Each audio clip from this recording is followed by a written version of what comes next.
Okay, thank you for choosing to watch my really short video on differentiation. I'm going to share with you a really effective strategy that I've developed in the past 3 years that I call my learning compass. Now, the reason I'm sharing it is because I think it's a great idea that leads to high levels of engagement because it allows students to self-differentiate, but also it gets them thinking about thinking, which is always a really worthwhile thing to do. So, here it is. Now, basically, it works just like a regular compass. So you've got your north, east, south and west points. And what you ask students to do at the beginning of the lesson is to reflect on how they currently feel in your lesson. So the N compass point stands for not struggling but could do with some support, whereas the E, for example, stands for everything is easy at the moment. Now, you might need to do some work with the students on getting them to actually do the right sort of reflection and to make the right choice so that they do self-differentiate correctly. But you can walk around and monitor the students and what they're choosing and sort of coax them and encourage them to choose a different compass point if you think that they're either being too ambitious or too cautious.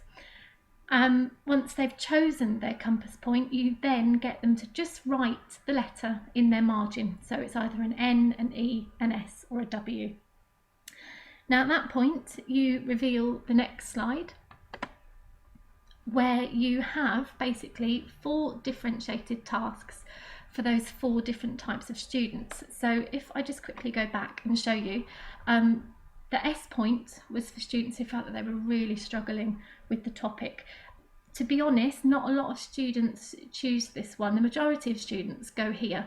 So they're either not struggling but want some support, or they choose the doing fairly well. It's the south and the east that tend to get the least amount of choices. So let's say a student had chosen the S point. When you reveal the tasks, you can see that theirs is quite a straightforward task. It's taken using verbs and words from the 2 bottom levels of Bloom's taxonomy, and they would have to make 2 detailed lists of the different roles women played before and during World War I. This is a Year 8 lesson, by the way. And I've said that they can use pictures and colour to help them show their learning.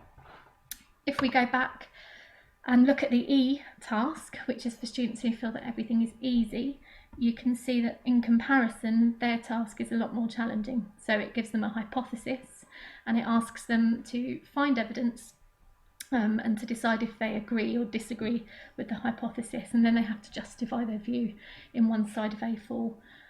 Now, I've used this strategy lots of times over the past 3 years and it is really, really effective. Obviously, with everything in teaching, you can't use it all the time. And the other thing that sometimes happens that I probably need to warn you about is that once you've done it already, the students know that the E task is going to be more difficult. And so, you do sometimes get students who deliberately don't choose the E task because they don't want to push themselves. So you do need to work out ways of getting around things like that. The other thing with this learning compass is that you don't want to create a glass ceiling. So you want to make sure that all students have the possibility of, reaching the very high levels in whatever it is that you're teaching.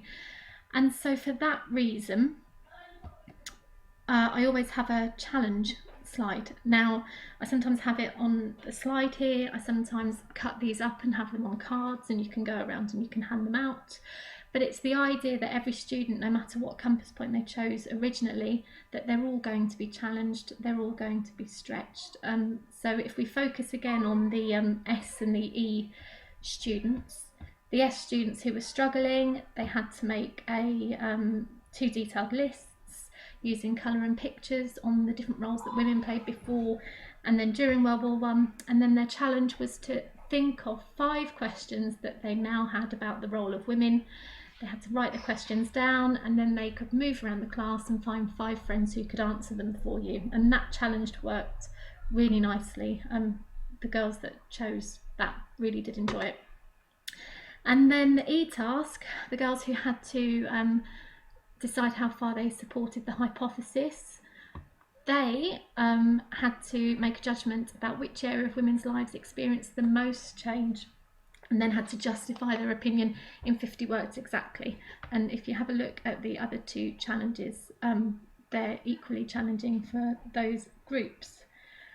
So that's been my learning compass. I hope that you found it interesting and that you're able to use it or adapt it for your own subjects.